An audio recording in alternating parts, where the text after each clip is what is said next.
Welcome back, everyone, to Red Spotlight Entertainment. I'm Alexis, joined by, of course, Alexis Moreno over here on my right. How are you doing, Alexis? I'm doing good. It's like a full interview. I know this is something a little bit different than we usually do. More of that in a bit. I'm also joined by David. Oh, somebody. No, I'm joined by Peter Martinez, who just reached for the mic. Miss Alexis, why were you on those flight logs? According to the Department of Justice, no such list exists. Anyway, that was Peter Martinez, and now here is David Francisco. Hello. Who is, of course, responsible for why we're here today and how this is even happening. So we want to thank him very much for making it happen as per usual, unlike some people would suggest he was coerced into doing it in the first place. Not looking at anybody in particular. Time for the rebuttal.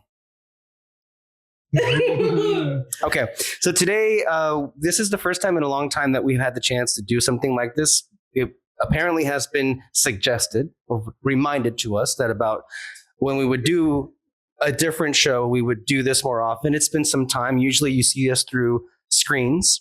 Now we're all together in the same place. And I think it's as unusual to us as it is to you guys. I think we can all agree on that. So today, well, it's actually kind of a special occasion because it is Superman Day. It is a film that we have been looking forward to for a very, very long time. Years in the making now. We just came out of the theater seeing it. And because we all just saw it together, and mind you, we don't all live in the same place. So we spent this day, made it an occasion, and now here we are going to give you our thoughts on this movie, which has long been in the making. And I know usually when we do these reviews, we have a whole bunch of conversation attached to it. But I think very quickly we can give some just a flavor or a taste, initial reactions, how we feel about this movie as we walk out of it.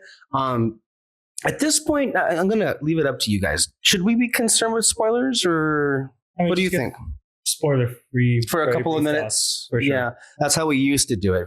Forgive us, we're a little rusty about that. About 10 years ago, when we would do these on the regular, 10 years ago, we would do this. And so usually somebody over here wouldn't be falling asleep and acting as if he's above it all. But of course, yeah, there's that. Why are you handing him the mic? So you can respond. It's like, All right, okay. Let's take 5. Let's talk about this. First of all, he's not telling the people in the camera is that it's 1 a.m. It's very late. do you see how he's a liar? It's very late. The point is, it's very late because we saw the movie. It's late, and I sleep. It was at a night. 6:45 p.m. I showtime. sleep at night. Yes, it's very late. So there's details you leave out. I'll give him this. There was like an hour of trailers. So the movie started very late. You walked in like it was 6:37, I think, and the movie didn't begin until 7:15 Or later. or 7:20. It was Yeah. literally 30 minutes, and there was literally an Allstate commercial and like the trailers. And I literally just went, the fuck? It was the trailers weren't bad, but they were quite long. Take that however you will. Okay, so you may have also noticed that we'll be sharing microphones, just so we can make the best possible audio imaginable. You know, for even from our very low standards. And here we are with another rebuttal or Okay. interjection. Interjection. Okay. It's just for the record. Originally, me and Alexis were just supposed to share a microphone. He did not want to, so we had to completely change the seating arrangement. I'm glad that you brought this up because I feel like, I mean, I don't think anybody who's watching or listening is surprised. I think we all have a full on the record account of my distaste toward your existence. Yes. Thank you for that Okay. point of order. Okay, so we're going to go ahead and begin now with our initial reactions to this movie. Look, I just want to say for everybody involved here, it has been a long road to get here. It has been a long 10 years to get to where we are right now when it comes to a DC film doing what this did with the hype and excitement, and then also what it was able to pull off. It has also at the same time been a very long time since we were in a theater with that much buzz, with that much excitement before and after and during, obviously, with a movie like this. And I just, for the record, had an incredible time, and it made me remember what it was like at the peak and the height of all those Marvel films that we would all go and watch together. So I think for that, today really did feel like a blast from the past. So I'm going to go ahead and pass it off to the other Alexis, who I think deserves most of more than anybody here to begin with initial reactions, because the very first movie that we ever reacted or reviewed on that had Superman in it was Dawn of Justice 9 years ago. And that was a very different experience than this. What? You're not Alexis. You don't just get, don't give him the microphone every time he reaches out a hand. Point of interjection. I also need this on the record. It's going to be a long review at this point. Miss Moreno has Converse. Have like an inch height. I was just looking at them. I noticed. They're called platforms. Yes. It's pretty crazy. It's pretty high. All right, now we're going to go do Alexis. Here we go. Oh my god. I don't understand why what that has to do with just because we did that movie. Also, which one was Dawn of Justice? I don't remember. Batman v Superman, Dawn of Justice. Okay, I've never heard of you reference like that. It's on the poster. We practically just That told should you. tell you. We practically told you the something. entire plot of Batman v Superman on the way back, and you just don't Could not remember a thing. single thing. Also, I usually get that one and Justice League mixed up, so don't remember anything that happens. But I love this one, so all the other ones can get deleted. I don't care. This one was great. I loved it. I cried. I laughed. I'm gonna see it like a million more times. Thank you very much for that. I just like, for me, I could feel the energy radiating off of you, and I could tell that you loved it and you were interacting and engaging with it so much. And I think to you, like when you first would do these shows with us, you were like the resident DC stan. And I know it was like a long 10 years of just like very inconsistent, very depressing conversations of DC films that were just not very good at best, toxic and awful at worst, of various different kinds. And the idea of the long road to get here is that finally, at long last, we have arrived at something that not only is good, but something that I think we're already feeling it right now, but it will continue to be remembered as something that is, I think, not just remarkable, but also is just like a place and time of where we're at. We've had a couple of, like, it kind of even reminded me of what it felt like when we all reacted to Andor recently, when we were watching something that was just so in the moment, depressingly so, of where we are in real life and in the world. And there are a couple of standout moments, but look, I got to say, I don't think James Gunn misses.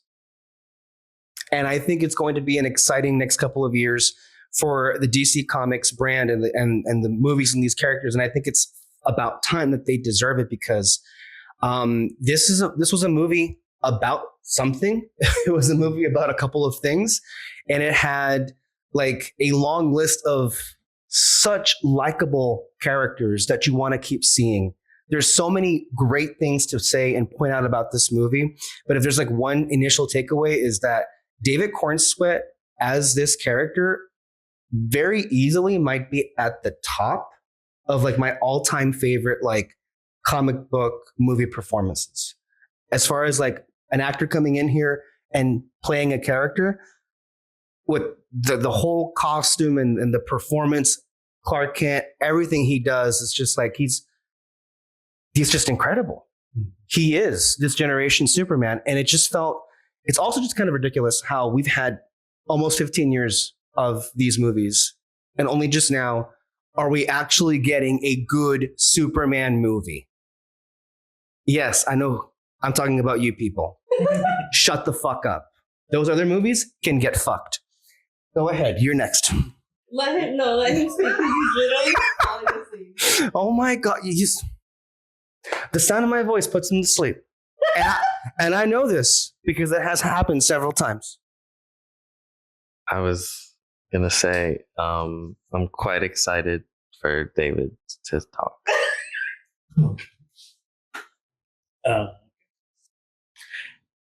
Yeah, I mean, I'm agreeing with everything you guys were saying. This is really, really fun. I will. Sure. When you talk into it, you don't talk at the top, you talk at the side. What's the different microphone? Yeah, I'm not really sure. It's fine. Either way, it's gonna pick up my voice. I will say I did go into it with high expectations, which I really recommend not to, because Did I tell you yesterday? no, yeah, for sure. And then, I was trying to tell myself, it's like, okay, it's just relax, just a movie, chill. But then, as the movie kept going on, I'm seeing very little nitpicks that I wished it would have been different. But I know for sure that on second viewing, I'm gonna love it because David Cornsweet is absolutely amazing. Lex Luthor is my favorite character in the whole movie. He was an amazing villain, truly one of the most scariest that we've seen in a while. And I mean, this was just super, super fun. I always loved James Gunn.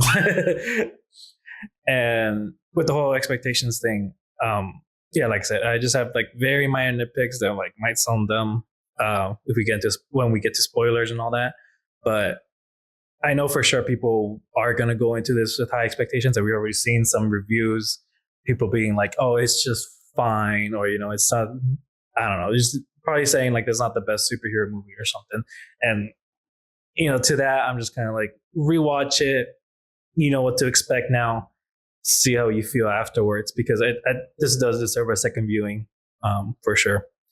Not because people think just because, but yeah. That was very, very well said. I very much liked the movie. I think it was. Just to be clear, Peter, this is not ASMR. Okay, if you want to go ahead. If you want to go ahead and speak up, just because you're falling asleep does not mean we have to fall asleep along with you. I thought that it was a very sensitive microphone, of which that we had to speak at a moderate volume. That is what I had assumed, but I guess not. Okay. Superman. What a guy. No, I thought it was great. I loved it. I thought it was fantastic. There is certain choices, and we'll talk about it in spoilers, that James Gunn did to the film that I think kind of fucked with it a bit, and is the reason why I think for some people they're having difficulty getting into it in the beginning. But other than that, you can definitely tell the inspirations that were there for him with kind of comics, very Silver Age, very All-Star Superman, and just what he was trying to accomplish with this film. And I think once it clicks in, everything moves a lot smoother as far as the viewing experience. David Cornsweet is perfect as Superman. Same for Rachel Brosnahan as Lois Lane. There's just it's a what do you call it? It's a very fast-paced film with a million things that hit you every second. But there were, for me, it's you can tell in a movie if you're enjoying it where you get these moments that just hit you and you're like, oh my God, this is great. And I got a couple of those, and then by the end, it's perfect ending. So it's for someone has felt like they haven't really seen a Superman film in many, many years, even though technically there have been Superman film out. This was very, very good. And I'm honestly very much looking forward to the next DC movie. I'm just looking forward to rewatching this endlessly again and again and again. I feel like as we walked back into this room, the first thing I wanted to do, the first thing I wanted to do was to walk into a different theater and watch it again. But the next best thing was to come here and watch the Batman, Matt Reeves' Batman, just because it just gets you so excited for what a truly represented cinematic universe of DC characters could look like. And that prospect, I think, is just very exciting. Very exciting, especially when we've, again, been through many, many years of just it being done the wrong way, every which way imaginable. There's no shortage of awful just entries these last couple of years. 10 years at this point. So overall, generally, the vibe that I'm getting is that we all really, really liked it, to loved it. Mhm. I think for the most part, every person that watches this movie is going to have a selective, and it may be the same, it may even vary, set of nitpicks of just maybe decisions that may not necessarily gel with you. And I'm going to describe what I felt like. I was kind of anticipating the first 30 minutes to 40 minutes, it kind of being a little bit haphazard, a little bit Roadrunner, just like, going at a mile a minute. And I'm not suggesting it's not there. I do think, though, maybe I got it in my head too much. This is why it's so hard to play the expectations games. And when you're like reading reviews, you get certain things into your head. So when I'm watching the movie and I'm waiting for this thing to like explode, and not that it isn't in some way, right? But I'm like, there are so many people who are saying again and again, man, I don't know about the first couple of minutes. It took me a while to set in. I think that is true. But at the same time, I think that was a bit over exaggerated. I think it starts off pretty clearly, and then it just kind of goes. People have described it as like being dropped in the middle of a comic book. And I think it kind of goes with that. I have to say that for all of the things that are attempted here, it only exists because of James Gunn. James Gunn is the only person that would have attempted to do all of this. If it had literally been anybody else, so many of the people who were in this movie would not have been in this movie. Like, not even close. Yeah. And I think this goes to show you that, now, I don't know if we all are going to agree on this point, but, we went through months, if not years, of like all these casting additions to the film and all these concerns and worries about like, oh, he's just making Guardians again. It's just another ensemble movie. This was an ensemble, but this was very much a Superman movie. Yeah. And I got to tell you, he's in almost every scene in this movie. Him and Lex Luthor are basically in every scene. And I always hated that complaint, because I remember when Civil War came out, Captain America Civil War, no one complained about there was too many characters in the Captain America movie. At least I don't think so. I don't remember. But when the movie came out, everyone was in agreement, like, oh, this is a Captain America movie for sure. And it's like, you can't think James Gunn can do that. And the guy who's been making nothing but team movies and, very much does focus on a single character every once in a while. Like, I don't know. It was just weird. But yeah, every character like had a purpose within the story. Every character had some growth within the movie, and yeah, he utilized them all well. And I don't think I can't really think of one that was like, yeah, you could let this person out.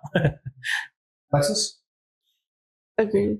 Yeah. You can use this to build off into a different talking point. I mean, I guess like if we're talking about things that people were complaining about, the one that I'm still like, what the fuck are people even saying, is how he gets like beat down a lot in the movie. You mean physically or emotionally? Both. Oh. Like he like for most of the movie he's losing. He starts off losing, and I think that's like one. I feel like that is a lot of his story, that he loses a lot to get back up, right?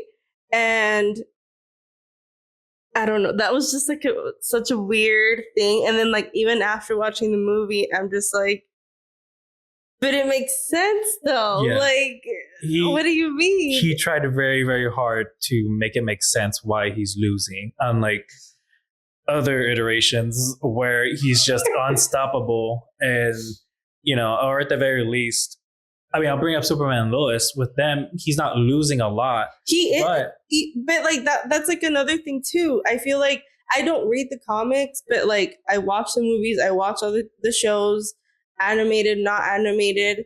Like I really like this character, and like most of his story, he's always losing. Mhm. Smallville, the whole like every episode is him figuring out like what he's doing wrong because he's losing. Mhm. Superman and Lois, he dies like 5 million times. Like, I don't Yeah. understand that comment. Like, it's so strange.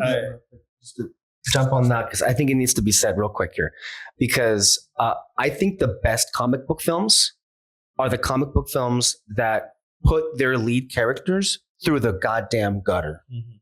and they just beat the crap out of them. Mhm. I think of no better example of this than Spider-Man 2, the Sam Raimi movie. And like, I feel like how they deal with those situations is what sets each superhero apart. It makes a great film, and it makes for a great story, and it makes for memorable, really fully realized characters. But And I'm not even talking about that. I'm just talking about Batman when he's losing. The way that he deals with that is so different from Superman, and that's what sets them apart. That's what makes them who they are. Mhm. So to like have that as like a negative is so weird. Because then like, Yeah. what would the movie be like? Is Especially though, when people keep complaining about how other superheroes, specifically female superheroes, like don't ever lose or like are never, really put through a tough situation. Like they just want to keep complaining about that. And it's like now you have a hero who is losing, who is like, getting back up. There's just like that was the thing with Spider-Verse. It's like he always gets back up. You have that now and you want to complain about it. And the whole reason why they want to say it is because they're trying to put a man down. Because it just somehow always comes back to that, the female power. Females are cool. I'm so tired, guys. I've been up since 3 a.m. It is literally 1 a.m. Yeah, not what is it's not 1 a.m. Look, I think overall, it's like these are all really good examples of like what makes this just a resonant story. But I would also just say, for the record, there are a lot of reasons for why comic book movies these days just do not hit. They're just not that great. And I think Marvel Studios is a great example of a studio that all they ever hope and I think attempt to create are characters that are merely just likable, and they don't really go through arcs. They never are forced to make any kind of difficult or meaningful decision. And if more movies did that, I doubt that they would be in the mess that they're in right now if they had those sensibilities. And the fact that somebody like James Gunn, with the sensibilities that he has, like you can tell, and I think it helps that they went shooting this movie with a finished script. They had a year to flesh out their VFX, which I might add, I've seen a lot of criticism directed at the visual style and about the VFX shots in this movie. Even as far as the camera work is concerned, even people saying that it looks ugly. I want to go around. Did you guys think there was anything wrong with the visual style about this movie? Did it look ugly? The colors were off to you? Because I thought it looked beautiful. It looked pretty good to me. I don't know compared to the stuff we've been getting recently. I mean, Yeah, no, the cinematography was really, really good. Some points in the CG where he's flying around, I can understand some people saying it's not that great, but those are just small moments compared to the freaking kaiju that he fights. The other Which it looked amazing, by the way. Like great. it was a great effect. Yeah, and like compared to the other characters and what they're doing, I like the Green Lantern like power going on. That looked good. So it's a very minor thing that honestly I would even say, adding to that, very little of this movie was just like taking place in like visual diarrhea background, muddy background. for sure background. I never really noticed anything wrong with that.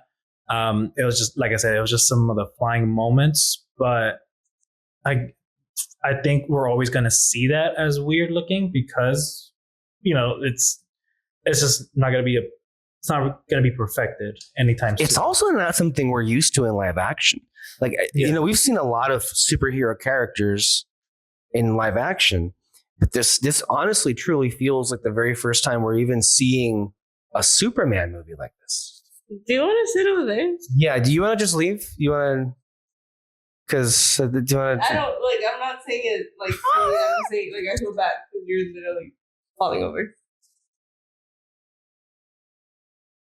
I'll take it with me and then I'll just say my. You see what I mean? Like he just. The camera isn't going to bother you. You don't have to like visually and physically shut down every time a camera is put in front of I'm not. It's just very tired. you. All right You then. wanna take a nap? Yeah. It's fine.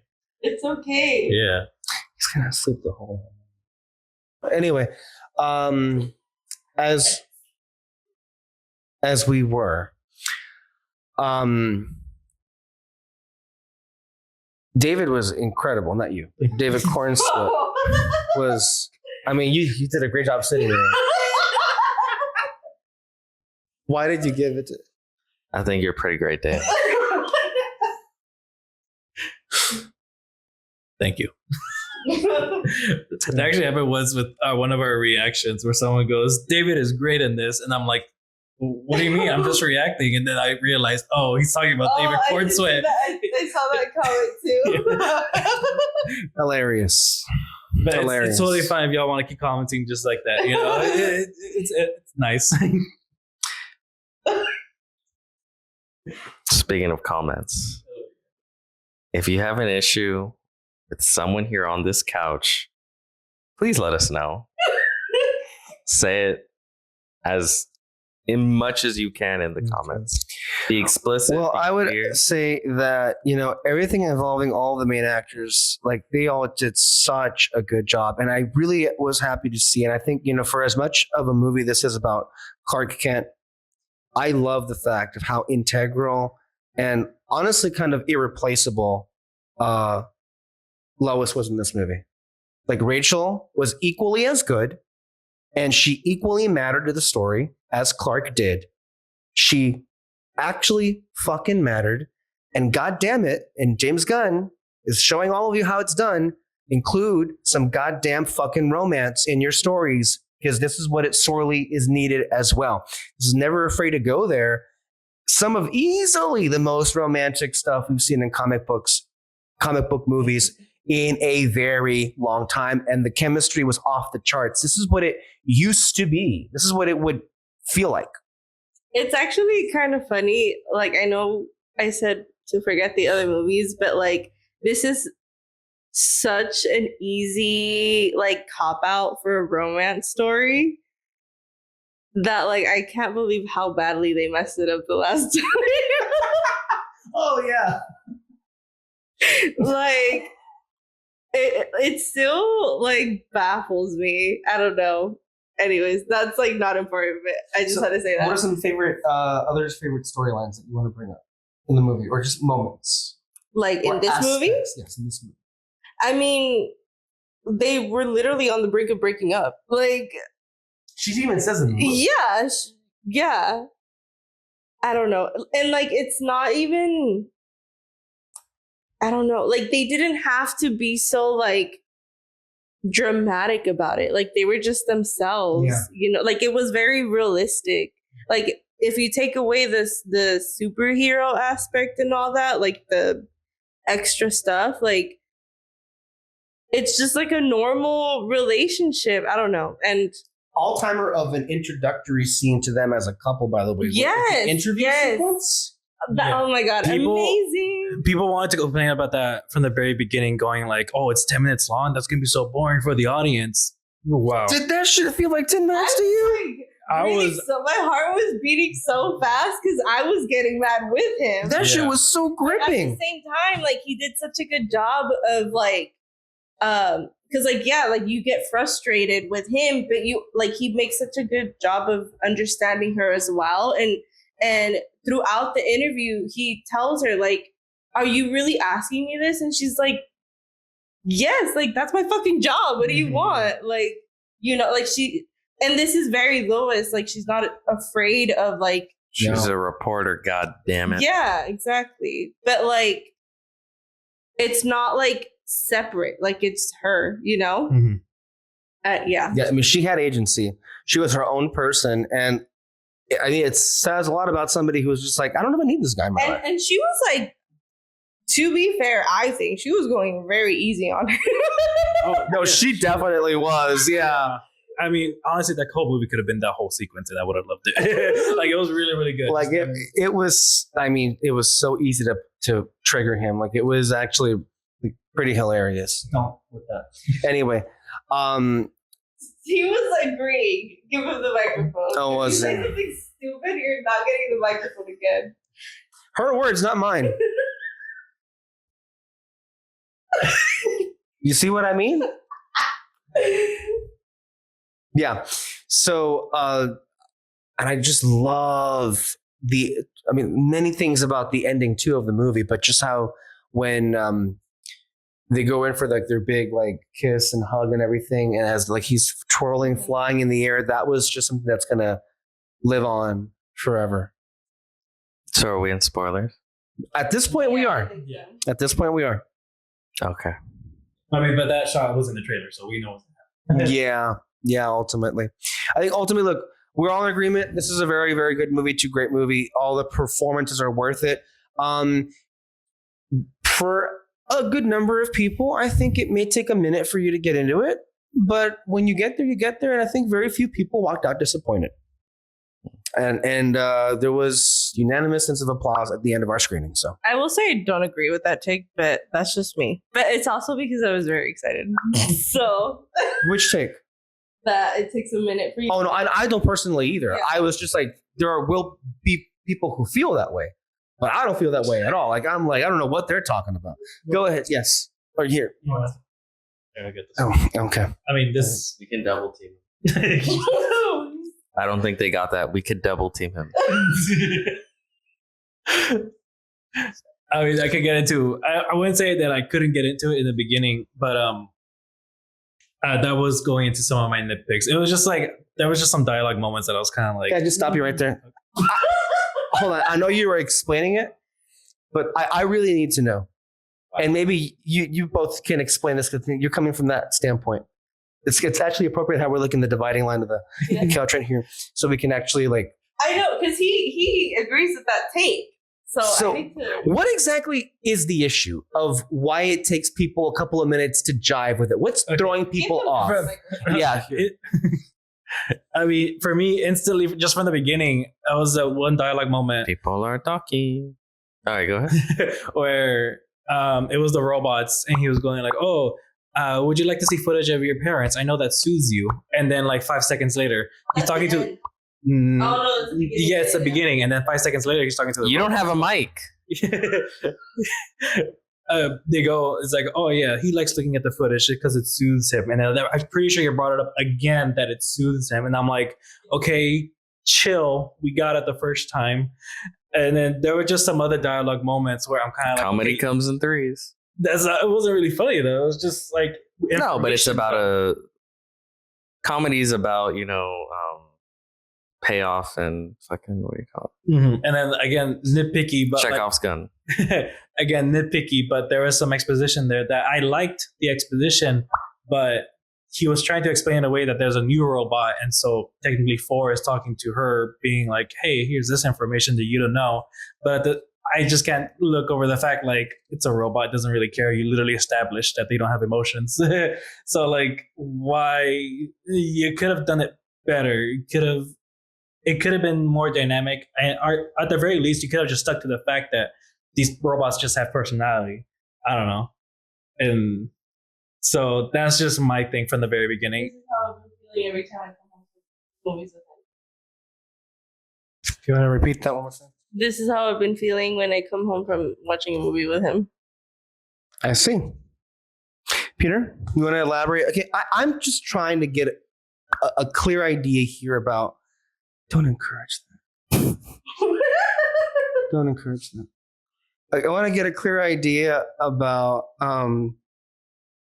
what are the things specifically that people at large are having issue with in those first 20 minutes that they're saying it's like it's so, it's a little jarring, you're dropped into it. Because personally, I think it had the reverse effect on me because I was expecting like such a frenetically paced situation.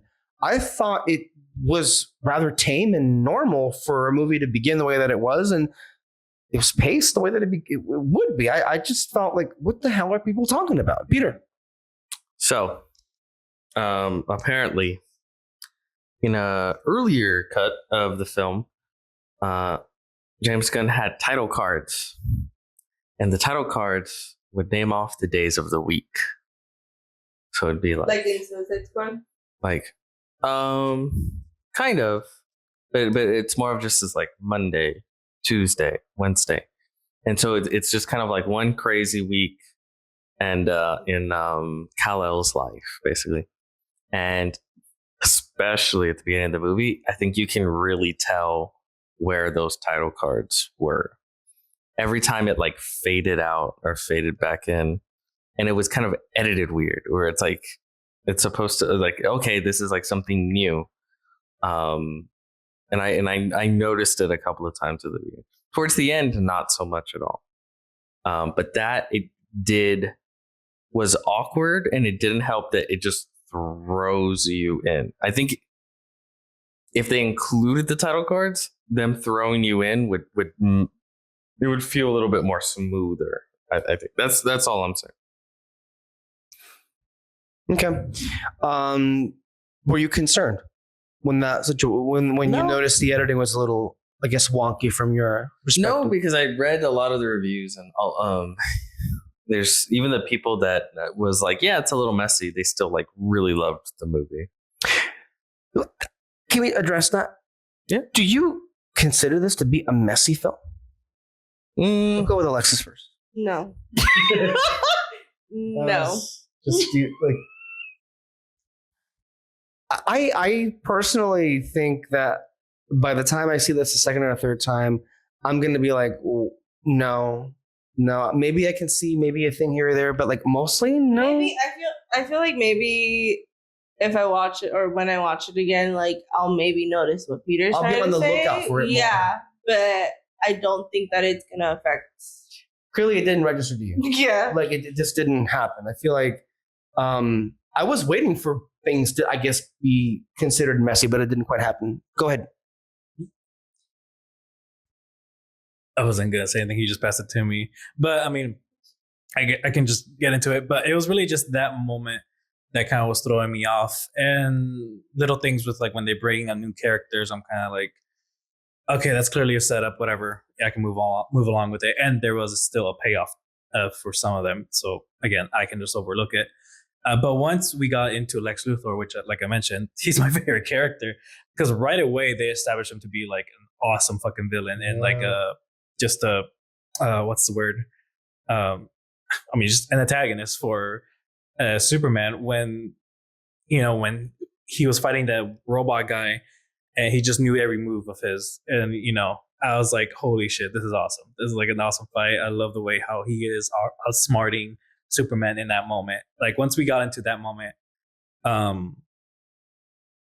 think the movie moved along pretty smoothly for me. So I can't really think of anything right now that like kind of bother me dialogue wise. But other than that, like I said, the nitpicky things, I'm just kind of like, ooh, you would have had a cool character moment if you did this and all that. I mean, specifically when after Lois saves him from that pocket dimension and he takes him back, she takes him back to his parents. I would have really liked it if he got a new suit in that moment. If it was like, because that was the thing with Superman and Lois that people like instantly love Tyler Hoechlin for, is that moment of this kid goes, hey, I like your suit. And he goes, thanks, my mom made it. And I think it would have been cool if he had that new suit from his mom would have made for him, or at the very least like a new cape that she might have made for him. And then that could have been a bigger impact for the very end when he looks at the footage again that soothes him, and it's his actual parent. It's I like, just think oh, the suit looks great the way that it is. It's still great. I don't for even sure. think it needs any improvement, any changing. Like from the first scene to the last scene, I'm just wow, it's kind of perfect. It does look good, and it's not that drawing. But I think even Peter mentioned like the lines. Yeah, that's on Peter. it, that I don't like that either. It's just like what does that add at all? You know, but it still look great though. I really love. I would jump on Lex Luthor.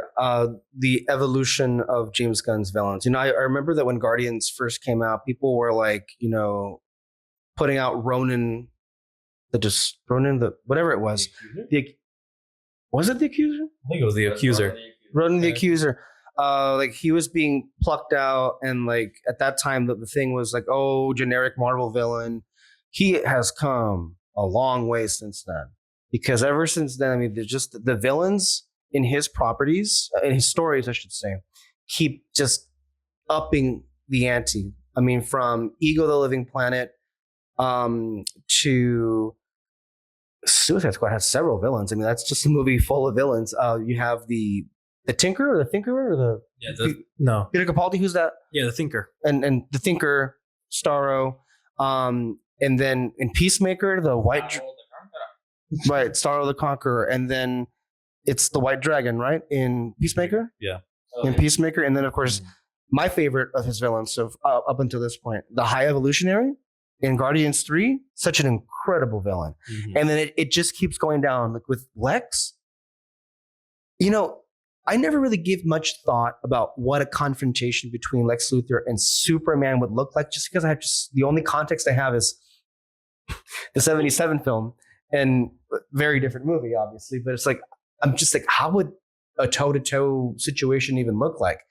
And I honestly, this is not at all what I would have expected. And it works so very well. And as far as the building of the tension between those two, as we're heading to the climax, it just kept like, you're doing exactly what I would want this movie. And when we get to the climax, and it feels like so many things are happening at the same time, but it's striking so many emotions inside of you. And then once the, I guess, quote unquote, action is done, we get to a particular exchange that Superman and Lex Luthor have with each other that quite literally like arrested me. Like I was just frozen, and I was just like elevated to a different kind of like plane where I'm like, yeah, like I was about to literally, I was like, this is what I want so desperately for, of course he gets up when I'm speaking. This is what I want so desperately for people to hear right now, because, and I think it speaks to what James Gunn was saying before the movie opened, which was, it's a movie about kindness. And it's a movie, as many have said, that makes them want to be better people. And we live in a time when there are so many awful people in power, many of which were depicted in this movie. Quite accurately so. And I think it speaks to those of us who have felt just so oppressed these last couple of years and just defeated over the rise of evil. And to finally have a film that stands up and says, no, this is not what we should be. This is not what we're going to be. In addition, mind you, that's not even touching a sequence in the film that involves the Justice Gang, which we haven't even mentioned thus far, but a sequence involving them. For the record, in case it hasn't been noticed so far, I want to interrupt myself. Peter has left the recording. He's tired. He had more important things to do, apparently. Yeah. Which the man works nights. You know, he did it.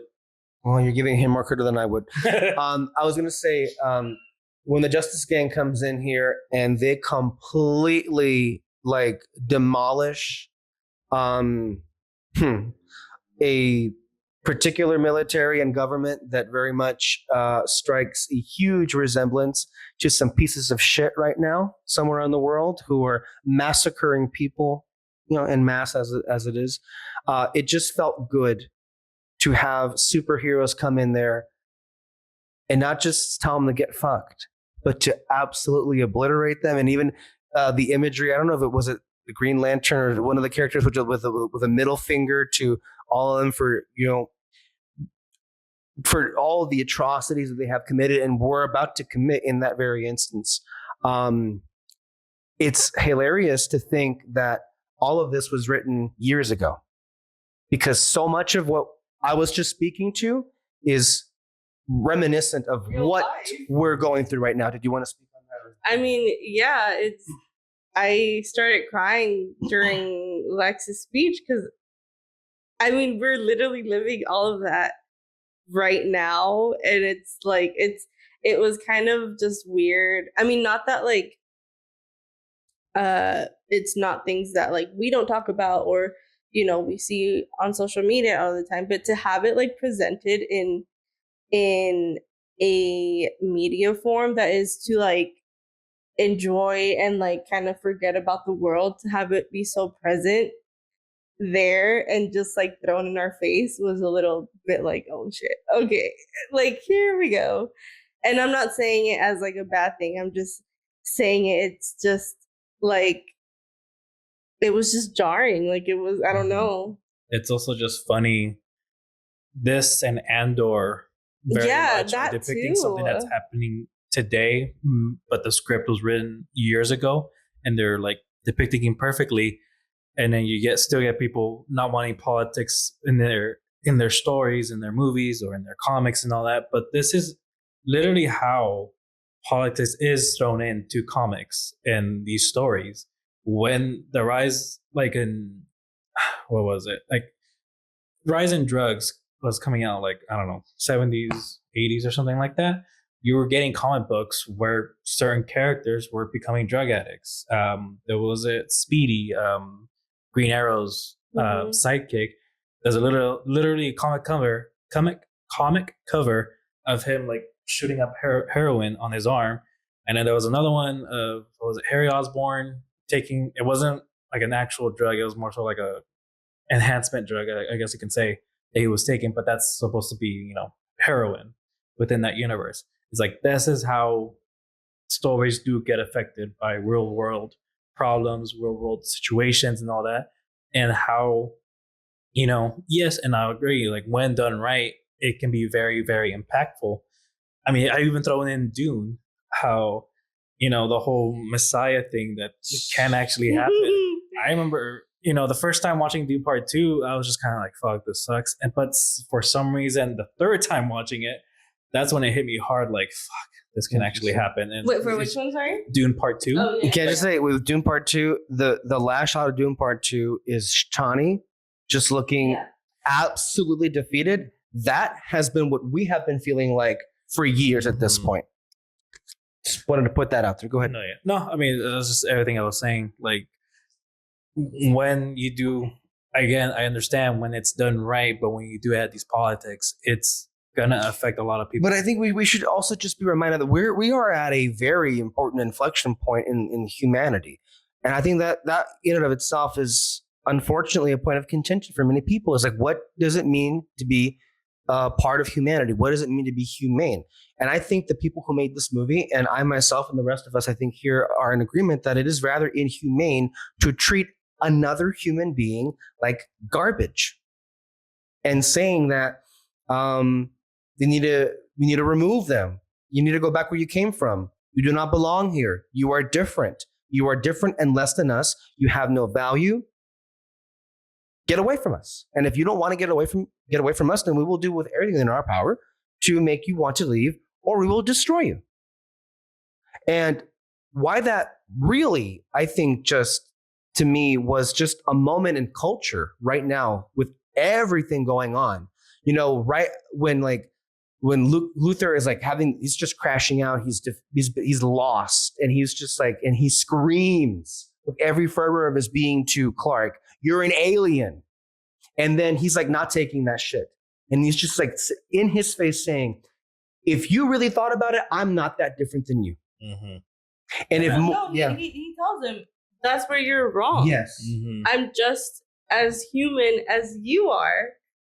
And that's the best part of me. Like, you want to look at the alien part of me, but the best part of me is everything that I learned from you guys, basically, is what he's saying. And yeah, that moment, I mean, and you thought everybody feel it. Yeah. I mean, how could you not? Like, no. Like, it's crazy. It's crazy. And it's one of these things where the stars all aligned, and I cannot think of anybody better than David Cornsway to have delivered it, especially the way that he was delivering it. Dude, it's just like, he is making a change in his voice when he's Superman versus Clark and all that. But yeah, when he's Superman, like, he has like just the confidence and deep voice for that character. And it's not coming off rude or not at intimidating at all. No. Like, he's generally like, why do you see me this way? Yeah. He's genuinely confused. And even like in the way that he's saying it, like, he's still like empathetic to what Luther. Yes, to what he's sharing with him, to what he's saying to him, to how he's feeling. Like, he doesn't call him evil. He doesn't call him a piece of shit. You know what I mean? Like, he's very like, dude. I think the worst thing he calls him is creeping. Which is also just another thing of like, why can't people just be good? Like, you know what I mean? Like, that feeling of like, why can't it be this way? And even like in the other like aspects of the movie that are very true to the moment of what we're living through, like the like him having to figure out like, who is he gonna save? Yeah, in like, that moment, I was like, okay, what's he gonna do? Is he gonna like help out here a bit and then go straight there, help as many people? And, I was almost getting ready to the point of like, that he's gonna see some people dead there, and he's gonna be like, I should have done better. Like, I was ready for that, but no. Instead, you do get that moment. I loved it with and even like and just talking about that group of people, like how they stand up for themselves, how the kids are like, I mean, a lot of the imagery that we got from them is they could have done a copy and paste to what we see on not even on the news, because they're not showing it. No.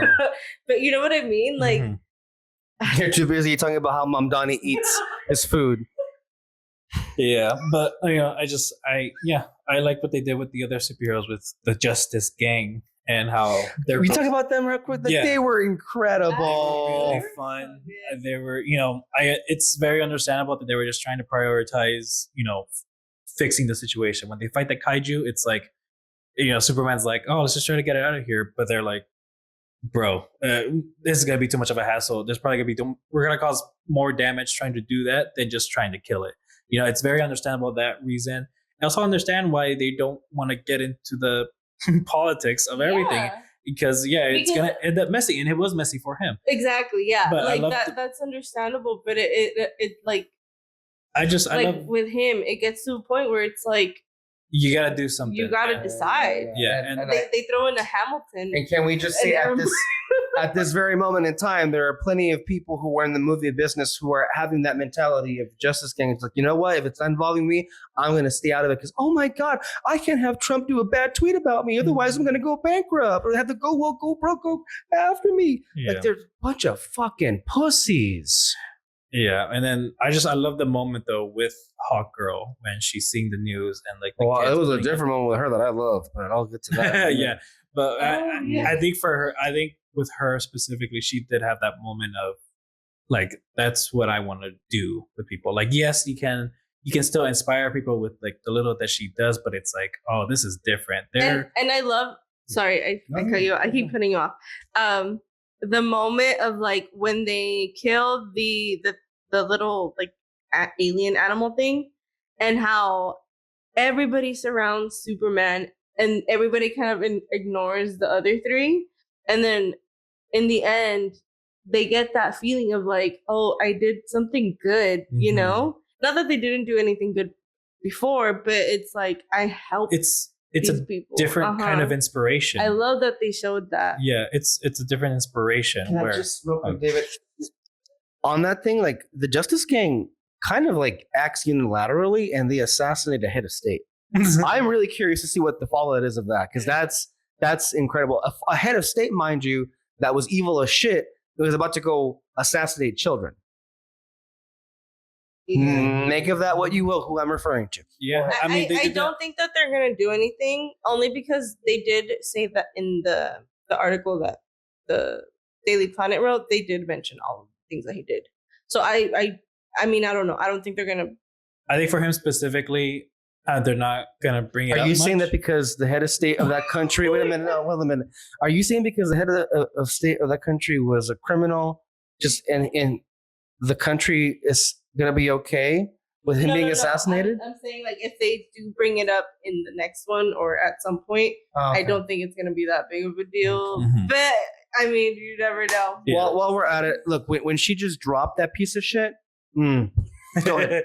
No, I was gonna say like I don't think they're gonna really mention that like what she did to him was bad, but the fact that any one of them can do that for anyone who they think is wrong, that's gonna be the effect of Yeah. it. And they did that with the Justice League Unlimited show, kind of, where it's just like any one of them could turn at any point, and they're just gonna be fascists, basically, which is like a big thing with even the Watchmen comics. It's like the superheroes can lead to fascism at some point, and it'll be interesting if they want to do that. That could be an interesting thing for their lead up to their first Justice League, fascist Justice League or something like that.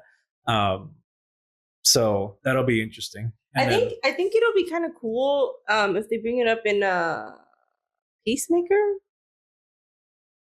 It might. And No. speaking of, I didn't think he would be in this movie.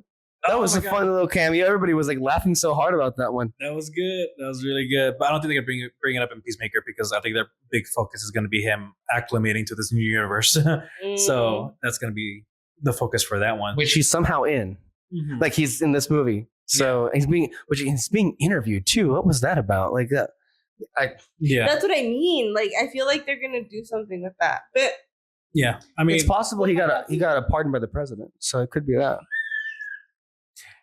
but yeah. I wish that was a joke, but I mean, Yeah, no, and then I was mentioning earlier, like the basically that they were inspiring the other people. It's a different kind of inspiration where, like, if you say someone from the kaiju, they're just kind of like, "Oh, cool, they did something badass," and they're grateful and everything. But what Superman is doing, it's like they actively wish him the best for what he's doing. They're just grateful every single day, and when they do get a chance to meet him, it is like, I mean, it's kind of like you have like a holy figure basically in front of them, and he does inspire them.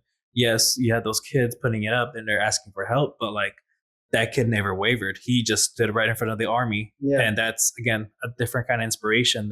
And that's one of the moments where most people in the audience were just like getting emotional. Yeah.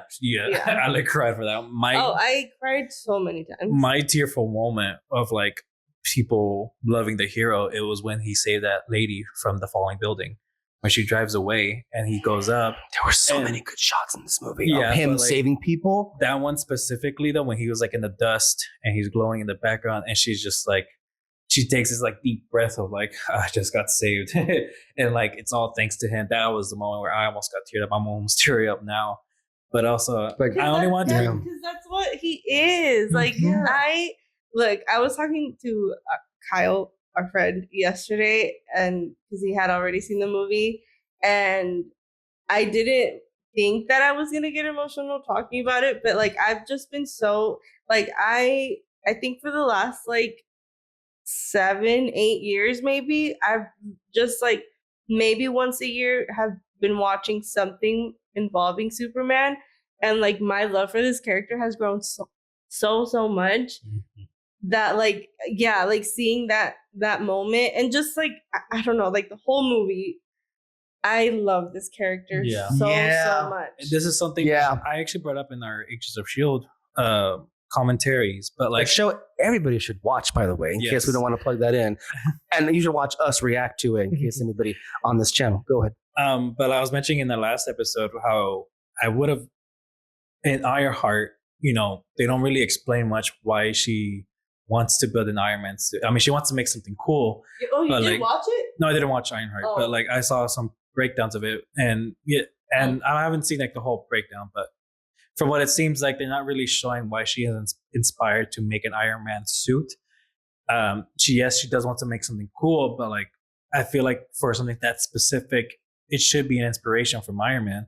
And I was kind of going, well, how could they have like put it in the show? Like, why is she, inspired by him? And I think it would have been cool though, is that she's not the only one inspired. You could have had a moment where maybe it's some, science fair, or high school or some college one, and it's her and a whole bunch of other people making their own Iron Man suits, but it's all specific things that they got right. Some people can fly, some people are like super strong with it, or it's just something like kind of like the other Iron Man suits that he had in Iron Man 3, where they were all different, but they all had something specifically unique.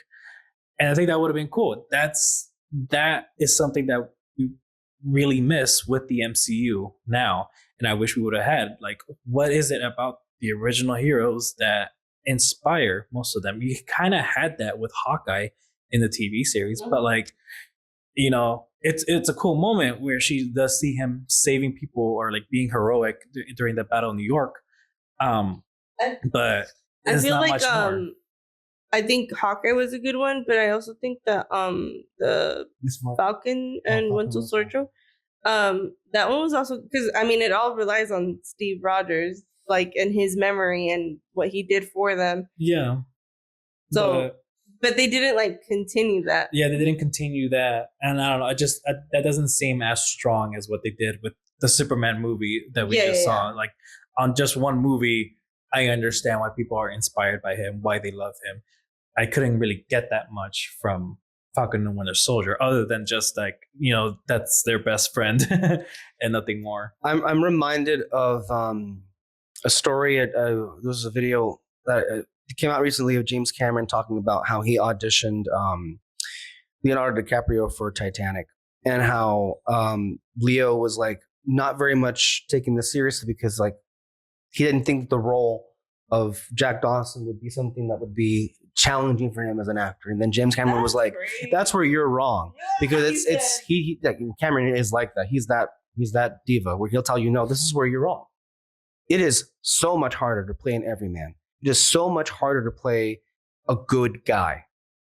And I just want to say that, before this, Superman is a character that I didn't dislike, but has just not been in my life. That's And- what you need to watch on the show. And I will. But I can't, I would just like to say that it is very, very hard to be as likable as David Cornsweet is in this movie.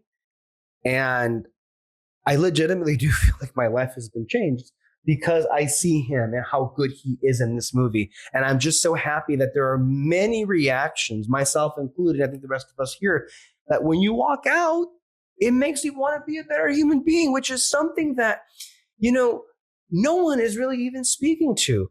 We're like, it feels like all of us here are just collateral damage in this really twisted game being played in the powers that be. And you notice, when was the last time anybody in a position of power was ever like speaking to wanting to aspire to be better than what we are right now?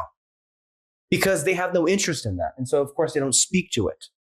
Meanwhile, there's just so much hate. And why the other piece of why it resonated, not to piggyback all the way back to what we were talking about with Luther and with Clark and their exchange, but the unrestrained rage and hatred that he felt toward Clark when he called him an alien is the rage and hatred that so many people in this particular country are feeling toward the people who live right next to them and are supporting people to be removed from their families, kicked across to who even knows where, if they are lucky enough to be deported to a country, if not, they get locked up in a goddamn concentration camp. And this is where we are right now. And if you are one of these people who walks away from this feeling, they literally have their own concentration camp in the movie. Yes. Like, it literally, it's right there and everything. So if you walk away from this movie feeling attacked, feeling as if, oh, it went woke, feeling as if like, this is not what I thought the story was, maybe you're the bad guy. Mm-hmm. I don't need, what was the point I was making? I'm sorry. I got lost in that.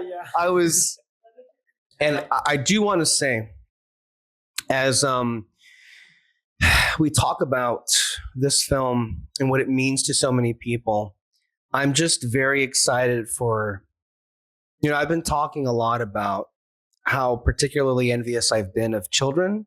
Well, first of all, I'm just envious that they're children and they have so much ahead of them, and they're not, sad, miserable people like we are, reminiscing about the past and whatever that was. But like, they're growing up in an era where I think, not that we didn't have meaningful pieces of art, because we did in our own way, but things feel so much more tailored to the moments in which we're living through. And I'm not even sure if these children even realize, as we didn't realize what was like when we grew up in the 2000s.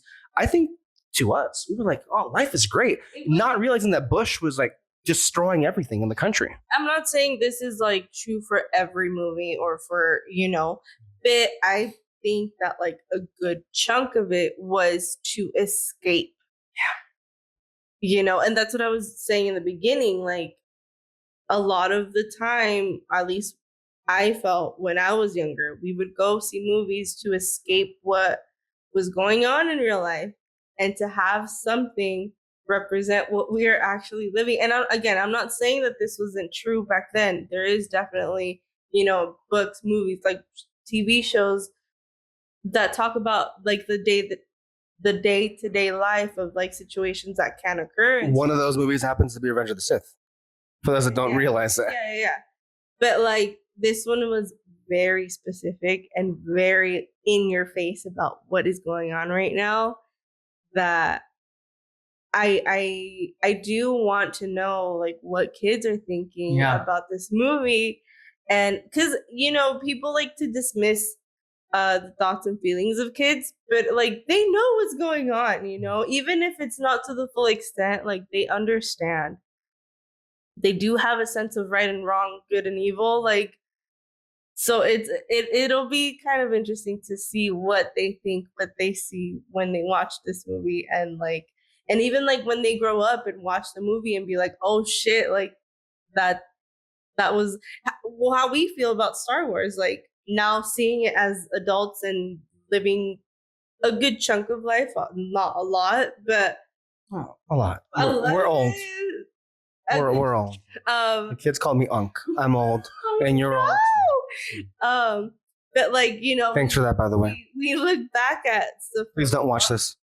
We go back and watch stuff that we saw when we were younger, and I do like those moments of like when I see something and it's like, oh, like that realization of like we like lived through that too, Yeah. So it'll be, I don't know. I think it's kind of cool. I just like, look, this leaves me in very many ways just so filled with hope.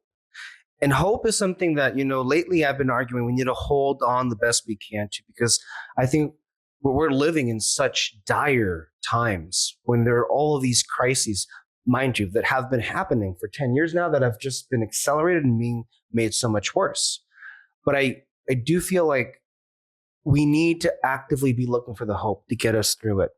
And a movie like this coming out reminds those of us who know what really is going on that you're not alone. There are other people out there who know very well what the truth is.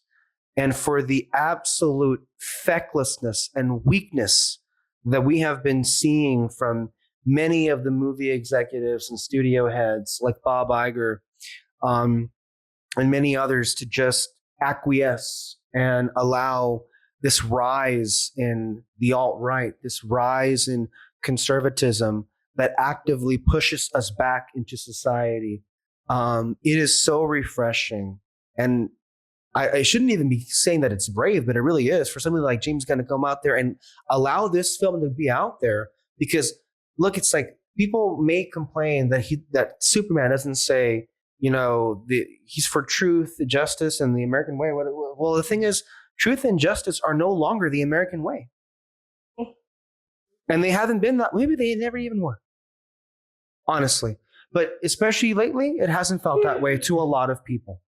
And I truly would hope that a movie like this being out there is going to open some eyes. It's going to bring more awareness to the tragedies that are happening around the world. And as we have been saying, this was not an easy movie to do by any means. There was so much on this movie's back. But as we said, unanimously, when this film was announced, and especially when it was revealed who would be at the helm, we were all there and we said, in James Gunn, we trust. James Gunn, don't miss. In the words of Snoop Dogg, this motherfucker don't miss. He don't miss.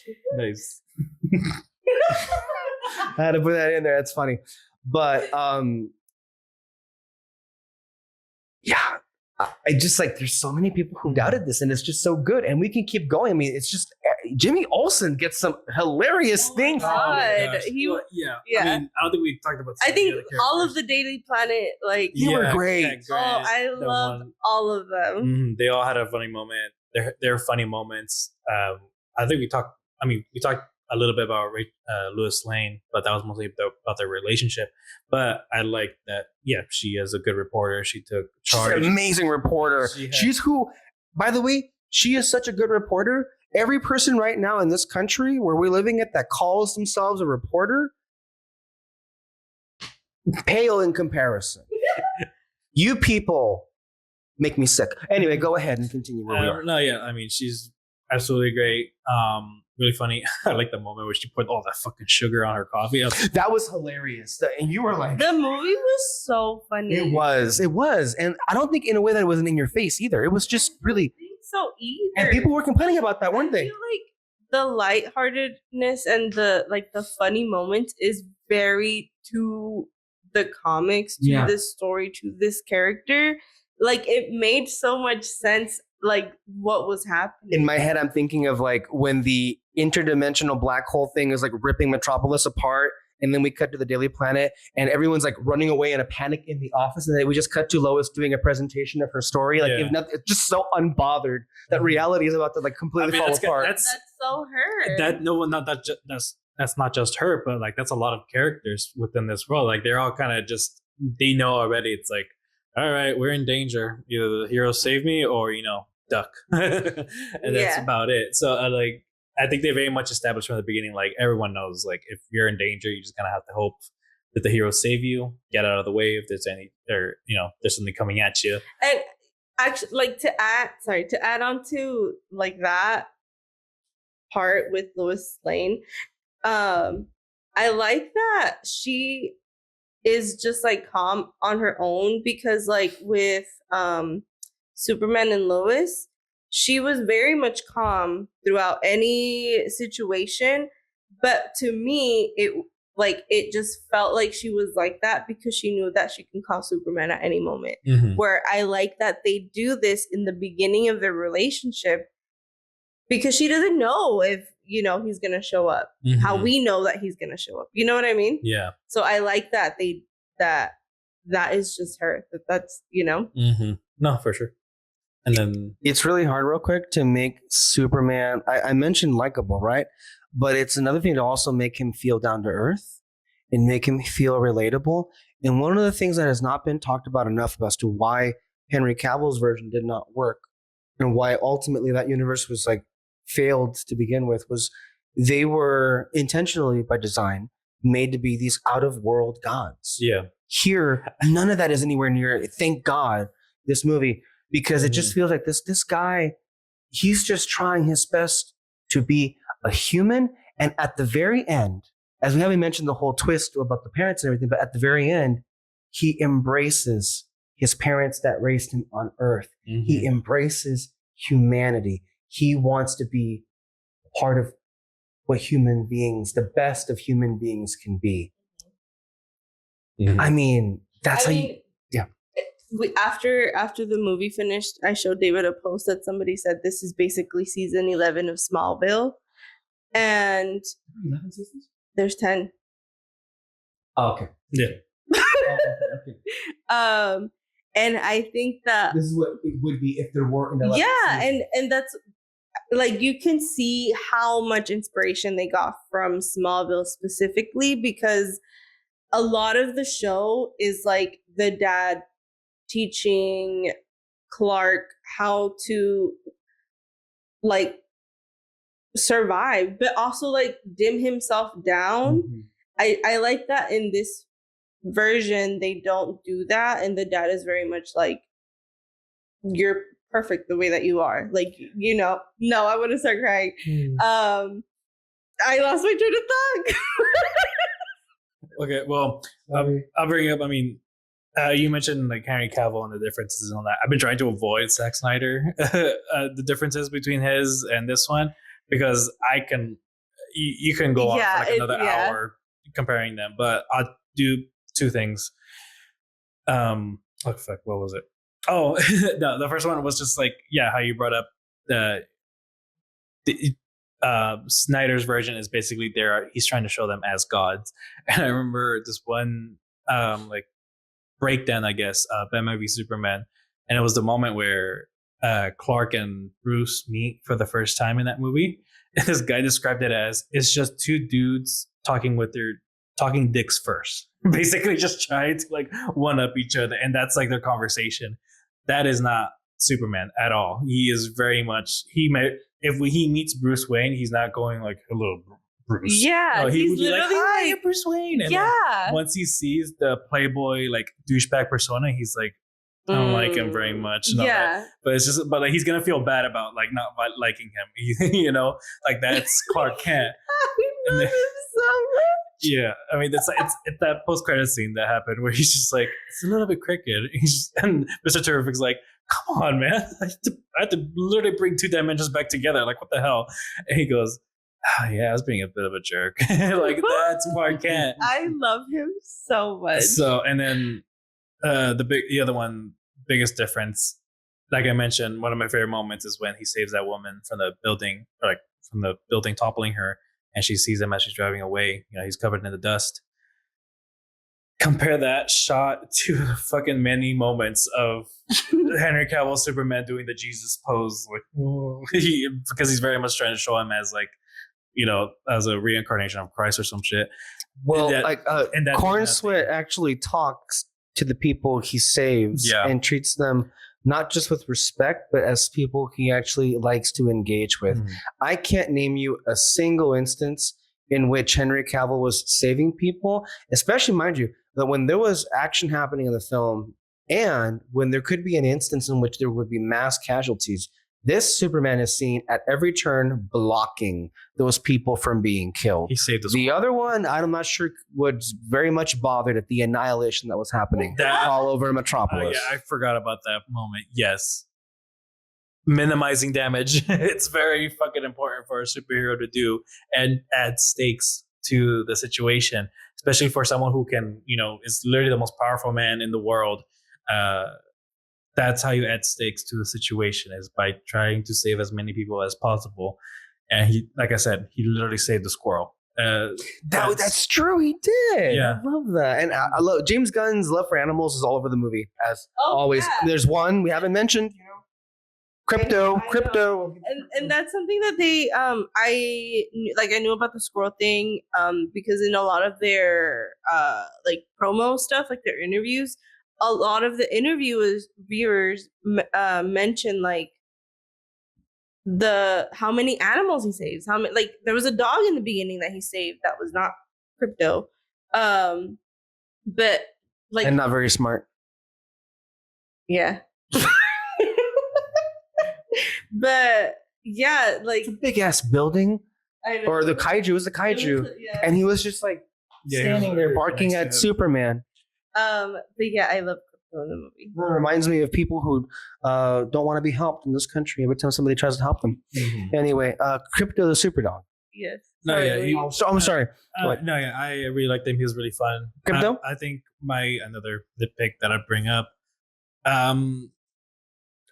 it just did seem like a minor inconvenience for Clark to take care of him. But that adds on to the story and to Superman. Because I mean they pulled a John Wick. Like are you saying that you got the sense that Clark didn't very much care for him? Yeah, pretty much. Like, I don't know. I was when in that moment where he's back at his parents' farm and he sees Crypto with the cows. I was thinking that there was going to be a moment of him realizing, oh, okay, I should probably do better. Or I don't know. I thought there was going to be a moment where his dad is telling him like, you tell him to try to take better care of him. He should do this, be more trusting of him or something like that. And I mean, I don't know what that could have led to and all that, but Nothing. I mean, if you have to put more thought into it. Maybe you can, but I don't know. But then later on, though, he goes, "Yeah, I had to." It was when Mr. Terrific tells him, like, "You brought the dog," and he's like, "Yeah, I mean, I didn't want him hurting the cows."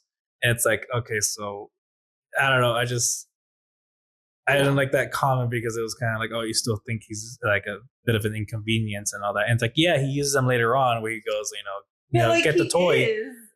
I don't know how that makes it like a bad thing. I think it adds on to what is going on. I mean, I would. It might depend on Supergirl maybe, because they do show at the very end where like Crypto's playing with her very roughly, and they're like, oh, okay, that's the reason why he's like that. And if in the Supergirl movie she does better taking care of him and trying to like tame him and all that, then I can forget about my criticisms. But for this one specifically, I just don't like that he kind of sees him as an inconvenience. I would just say I think that ending kind of answered, I think, what you were trying to get at. I would just say that first of all, it's not his personally, so it's not going to be a dog that is going to mirror who. If Crypto was solely his, I think it may be a different situation, but it's not. Crypto primarily belongs to her, and everything we know about her, especially from what we saw here, is that her and the dog are far more simpatico than he and the dog were. Okay, there's that. Like, imagine if Supergirl was in the movie, and just by the little clip that we got, it would have been the same thing. And I would also want to say, I never got the sense that he was being mean. I just think he was just being accurate as to like how much of an inconvenience. And look, I loved my dog who recently passed away. I loved him very much, and I told him to his face, you annoy the shit out of me sometimes. And I wouldn't change a minute of it. And I'm like, it's just dogs, that's how they are. Sometimes they can be a little bit too much. As people can be a little bit too much. So it's like I can see what you mean, but I think we just read that differently. To me, I didn't get the feeling that he was just like, oh my God, this shit's still here. I think it was just adding to the humor, and it was, as you were saying, adding to his struggles in this movie. Yeah, because he could have easily been a jerk to the fucking dog, but he wasn't, and he went to go save him. Yeah, so that's kind of like how it came across to me. But maybe other viewings might, again, it's just a one-time viewing, right? So like, we don't really know what things may be improved, what things may be maybe not as good when we watch in future viewings of it. The parents. We have not talked about the parents. Both set of parents. Yeah. Well, they were really good for what little they had. Yeah, that's what it is. Very shortly, and they basically just did their part. It's cool to see both of them in the movie. Yeah. And the whole movie. That's a really good point. And I will say, I guess the only ones that really die are his biological parents. Yeah. For better, it seems like. No disrespect to the actors again in the previous iteration, but I think it just felt to me, I know that a lot of people were complaining about the fact that Ma and Pa Kent, to them, felt like cartoon characters or caricatures. I thought they just felt more so like real people than anything else, especially compared to like when you cast Kevin Costner to be like that's Pa Kent, like that's distracting. I don't know what the hell was up with that. Like you don't do that. Like, and the whole, I'm not gonna get there. I was gonna say that moment where Lois is looking at the three of them while they're taking care of him, and she because I don't know how it is in this iteration, but like at least in the past, like she doesn't have a mom. Yeah, her mom's gone. Her dad's in the military, so she's essentially been neglected. But like no, because like her dad cares about her, but it's like different. Like he's a general. So like to have that moment for her as well, to see like who he really is as a person, especially where they're at in the relationship, where he told her he loved her and she's just kind of like, fuck, like I was literally gonna break up with this guy. And to see that, her see that and be like, okay, this is who he is, like he's a good person when it all settles, you know? And I look, I don't want to keep comparing it, but I in my mind, this just popped up that I remember very much so that, and I get that there was a story purpose to it in Man of Steel, where Kevin Costner was just like trying to get his son Kal-El to like suppress himself and kind of like keep that part of himself bottled up, obviously for a good reason, but it still is like suppressing him in a way. That's how it is in Smallville too. Yes, but until he stops doing that, right. You know? That can't in that movie didn't get the opportunity for that to happen. However, I think one of the things that's not being talked about enough while we're on the topic of Pa and Ma Kent, that conversation he had with him about saying that, you know, it's not really a parent's job to tell their kid. Dude, he threw bars. That was amazing. I love that line so much. It's not their place to tell their kids who to be. It's just for them to give them the tools. And then even like after that to say it's up to you what you do with them, you know? Ugh, I loved it so much. Yeah.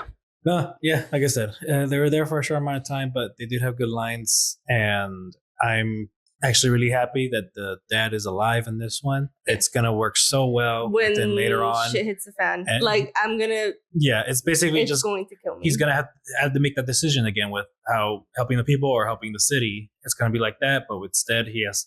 I think it's gonna be cool where in this bad situation that's happening in the city or with someone, he's gonna go straight away to help his dad, and he's gonna have to make that decision. And I would love it if this was like in a Justice League movie. And they were like, "Why the fuck did you leave us?" And he's got to explain to them like, "My dad just died. Like, leave me alone." I don't even think he would explain it to them. But yeah, he probably would just not. take the beat. Mm-hmm. Oh my god, I can't even. I don't want to think about it. I don't want to know what they're gonna do. I'm gonna look away. Yeah, I think I kind of get that too. Any other favorite moments that stood out? They could be like just. I loved. What's his name? Is it Mr. Terrific? Yes. Oh my god, I thought he was so fun. Mm-hmm. Like this, like just grumpy, like. What the fuck are you doing? I love the moment where he stops the portal and the guy goes, "I can help." And he goes, "I'm Mr. Terrific." Yeah. Or when the lady walks in and she goes, "That's not supposed to happen," and he's like, "Well, no shit." Yeah. I do love the touch. By the way, we've already mentioned it. Nicholas Hoult really committed to this performance. Yeah. As we said in a recent show, you and I, it really does feel like he has been around for a good minute now, and it's just been so underappreciated. I'm hoping now that through this, people are going to begin to see, what this guy can really do. And as far as, I thought it was a really nice touch. Even like the moment where the news starts showing what he did and he just starts crying. You don't know if it's out of fear, if it's out of frustration, and if it's out of like pure anger. Like, you know what I mean? Or all of those. But like which one also? I don't know. That's a really interesting moment. Made for Yeah, they're great choices because to me, it's like, for one, I love the fact that just to add a cherry on top, to have him cry like a little bitch, like he is one. Be tossed because around. At the end of the day, like he wants to be seen as this, like, I mean, he compares himself to Galileo, to like, you know, he's Elon Musk. Yes, and that's what I mean. Like, which one is it where he starts crying? But then also to have like the other side of him where, you know, Superman tells him, "This envy of yours, I don't understand where it's coming from." And he's like, "Well, no shit, I'm jealous of you." Like, just full on admits it. I like that decision a lot because I feel like in the past with every Lex Luthor iteration, you know that's what he's feeling, but he never admits to it. At least I don't know if he does in the comics, but at least in the stuff that I've seen, he doesn't, you know. And I like that they add that in. And I also his like crew, dude, they pissed me the fuck off. But I also like that he's so comfortable in saying, like, admitting to that in front of those people, you know. Yeah, and what I also just love about that moment to contrast what was going on with Lex, on the other end, you don't have Clark saying very much after that. He's just looking, but you can feel, even after everything, a moment of just pure empathy for him. Even that, I mean, it's just, that's how good of a guy he is. And then, of course, it doesn't last very long because then Crypto just kind of like does a Hulk Loki situation on him, which I thought was hilarious. Yeah. You know, he broke his goddamn arm. Like, it was, I thought he was going to kill him for a minute. I was like, oh, you know, like, and then a freaking Clark is like, down, drop him. Yeah. Damn, that sucks. Yeah, it's. Yeah. Okay. I love this movie. Yeah. I need to go watch it again. Mm-hmm. We're going to go do that right now. Right now, we're going to just drop everything and just go back and watch it again and again. The one thing I will say as far as my experience is concerned, there was two things that kind of like bummed me out. Not bummed me out, but just kind of like were just something that were on my mind. For one, it was hot. There was like so much body heat surrounding us that I just felt like, and the air conditioning never turned on. So it was just, by the time the movie was over, I was like, the seat was sweaty. Yeah. Yeah, it was what it was. And then also, I don't know what happened, but that specific theater didn't have the best sound. It felt like it was low. Like, you think it was really, maybe it was just me. I thought it could have been louder. I thought it was fine. I thought it was loud because the people around us were talking fairly loud, and when, like, at least during the trailers, and when it would be silent, you can hear all of them. But then when the movie started playing, it was loud. But I will say, respectful audience though. Great audience. What was that moment where that guy like laughed really loud? Like he just went, and it just. I don't remember, but I remember that happening. I don't He was reacting to something, but of course I can't remember because all I can rember is that moment. He was behind us, was like, or and then you and I were like cracking up. Yeah, I think it was like a Lois Lane scene, but I don't know. Maybe we rewatch it. Oh, I think Was it, no, it was the um terrific opening up the garage the to his like. I thought it was Jimmy Olsen, and like when we figured out what was going on. That also was a nice little thing too, having the girlfriend, secretary, whatever person that was the eye candy that Lex Luthor had, and the whole time you see her taking selfies all throughout the film, and you never for a minute realize, oh no, she's setting him up. Yeah, even I was kind of like, wait. I saw her taking the pictures and stuff, but I thought she was posting them. But she wasn't. I would have assumed that too, but no, it was her backup plan. I thought she was posting them, but I was also kind of questioning, like, wait, Lex, are you not gonna like tell her to, hey, be careful with where you're pointing the freaking camera? So he doesn't care. Yeah, he's probably just thinking like, I mean, they throw her into the concentration camp because she was like cheating on him. Yeah. Not because of what she was actually doing. Yeah. We didn't bring up Jimmy Olsen that much, I think. But yeah, he was hilarious, and I love how relevant he was to the plot and getting that information. So yeah, he was amazing. Great pick for the actor. He was hilarious. But yeah. All right. Any final thoughts? I loved it. I love this character. I love everything. Yeah. I'm gonna go watch Smallville and Superman and Lois again. I'm really excited for Supergirl. That little moment that we got of her. We got to see her costume. Looks good. I'm still excited to see Crypto. I know you two are giving me crap. But yeah, I'm very curious what's gonna be her story. I'm just so happy that we have received something that I think is just so truly special, not just for our group, but for many, many people. I know that there were a contingent of people who were not as enthusiastic overall as most of us seem to be. Most people who are watching it obviously got an A- cinema score.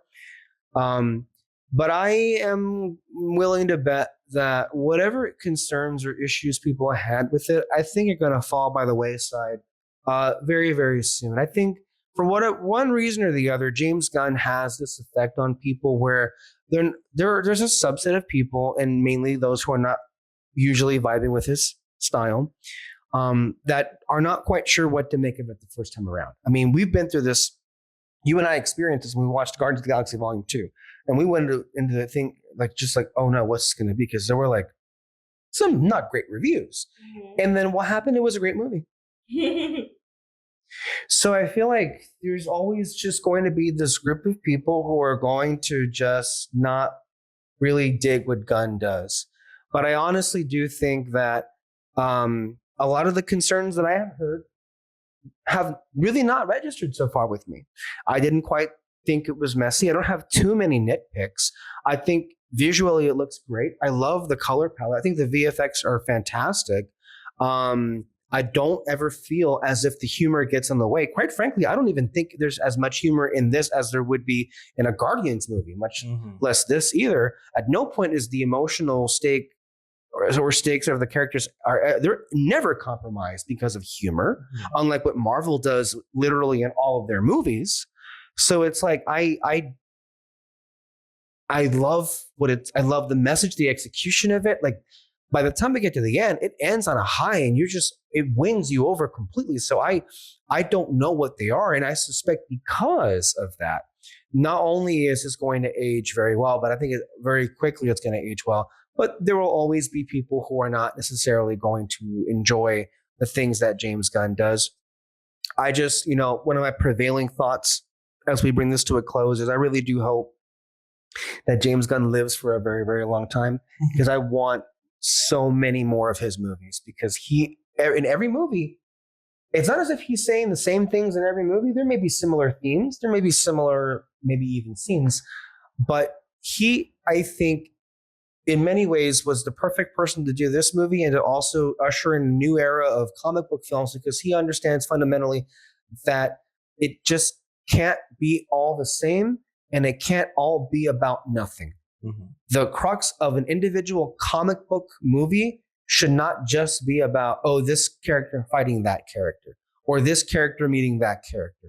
It needs to say something. It needs to be about something. It needs to speak to the moment where we are, where we have been, where we're going, who we should be. And that's what this movie does. And that's what I'm hopeful the future films that not only that he will personally write and direct, but even those that we're going to be getting from other creatives who he personally will be overseeing are going to deliver. His sensibilities as a filmmaker and a storyteller make him particularly unique to guide us to a brighter future of actually good movies. And I think, look, if we continue to go on this path in 10 years from now, if we get a successful string of good DC films, by that point, we're going to be like MCU who? The bill comes due. And for all of some of us, people who, are making fun of DC for 10 years straight, and deservedly so, the MCU benefited greatly because there wasn't really any competition. And because there wasn't as much competition, that's in large part why they kind of were led astray or led themselves astray, thinking that we got it all. There's no need for us to even try or bother anymore, which is a shame, because if we at the same time had a DC that was like going toe to toe with Marvel, I think we would have had better movies on both ends of things. And that's not what happened. So, again, it's not usually my thing to be the hopeful one or the optimistic one anymore these days, but this just leaves me in a really good state, and it leaves me hopeful for the future for all things. And that's rare. And that's something we should appreciate when it's given to us. That's what he does. Yeah. No, I think James Gunn is like, as he's making more and more of these movies, he's figuring out how to balance out, the humor and focusing on the plot, balancing out the heroes and the villains. Because you mentioned too, the Ronan, the accuser. Yeah, he really is just kind of like a generic villain and all that, but his villains keep getting better as the movies goes on. So I'm excited for him to Peacemaker is coming out next month. Yeah. Another James Gunn property. So Yeah, I'm excited for what he's going to do next. And as much praise as we're giving him, I still don't want him to make a Batman movie. Stick with Matt Reeves, please. Because or if he does include a Batman in a future movie, can we include Robert Pattinson? Yeah, at the very least, do that for sure. Oh, okay. I think that might be time to wrap it up. Anything else to say? No, I think that's it. We'll have more thoughts. We'll do a podcast in the future. Maybe at that point we might be joined by Peter. Maybe not. The plan was for him to be here, and he was for a minute, but then he just. Again, he works nights. Addiction is no joke, people. Oh my god. Addiction is no joke. And I think hopefully that should be an example. That's just really, really sad. But yeah. If he were here and if that happened to me, he would say far worse things about me. And you're laughing because it's true. Anyway, thank you all for watching our ramblings and rantings here. We so loved this movie, and we so hope that you do as well. Stay tuned for more content. Please leave any kind of comment. If anything that I personally said offends you, please leave a hate comment down below. If you happen to agree with what I said, also do that. If you want me to go die and kill myself, also go ahead and put it in the comments down. It'll probably be censored, right? Or somebody will take it off at some point. I mean, and if anybody does, I'm sure Peter will comment because he leaves hate comments in there too. You ever see a comment by somebody named Peter? More than likelihood.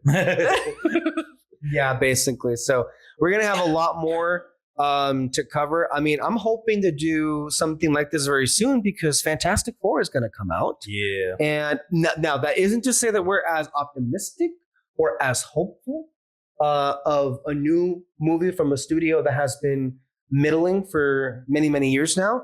But you never know.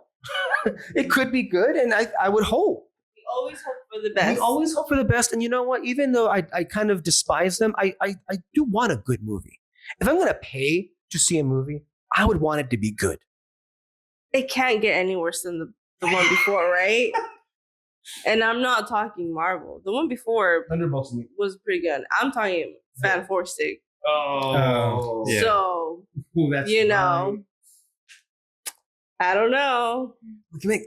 Well, I know we'll talk about that after. But anyway, we'll be back for Fantastic Four and more podcasts along the line. Stay tuned here on Red Spotlight, and we will see you guys next time. Bye-bye, everybody. Bye. Bye.